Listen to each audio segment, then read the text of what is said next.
12 లక్షల ఆదాయం వరకు ఒక్క రూపాయి కూడా మీరు ఆదాయ పన్ను చెల్లించాల్సినటువంటి అవసరం లేదు. ఇంత గొప్ప బడ్జెట్ ఎవరు తీసుకొని రాలని చెప్పని ప్రచారం చేశారు. ముందులో అందరూ అనుకున్న నిజంగా మాకు ఊరట వచ్చిందేమో.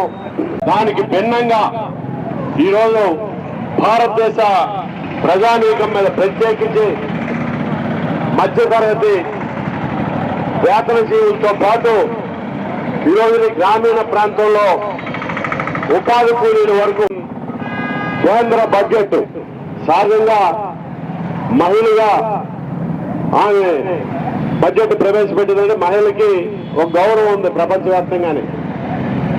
కడుపు చూస్తారు సామాన్య ప్రజలు, వారి యొక్క బాగోగులు పట్టించుకుంటారని చెప్పనేటటువంటిది నిర్మలా సీతారామన్ గారు 14 వరకు రాష్ట్ర వ్యాప్తంగా వాపస్ పార్టీలు రిప్రజెంటేటివ్ పిలిపించాయి. ఎవరోజు ఈ రోజు ఈ కార్యక్రమ భాషలు మీ అందరూ కూడా చేస్తున్నా కానీ కేంద్ర మోడీ ప్రభుత్వం ఆ ప్రజాల బడ్జెట్ ని దేశం ముందు పెట్టింది. దీనికి వ్యతిరేకంగా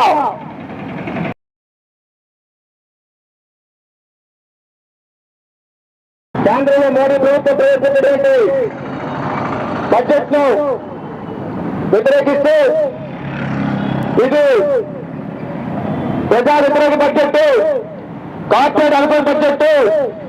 ఇది మాకు యాభై వామపక్ష పార్టీల ఐక్యత, ప్రజల్లోనే వామపక్ష పార్టీల ఐక్యత.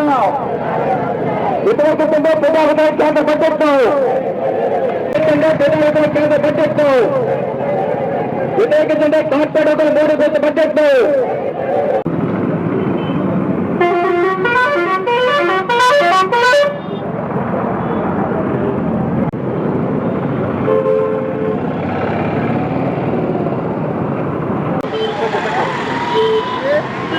కేంద్ర బడ్జెట్ బ్రహ్మాండంగా ఉందని చెప్పని బీజేపీ పెద్ద ఎత్తున ప్రచారం చేసుకుంటుంది. వాస్తవానికి కేంద్ర బడ్జెట్ సామాన్య ప్రజానీకానికి మధ్యతరగతి మీద మరింత భారాలను మోపడానికి ఉద్దేశించబడిందే తప్ప వాళ్ళకి ఎటువంటి ఉపశమనం కలిగించలేదు.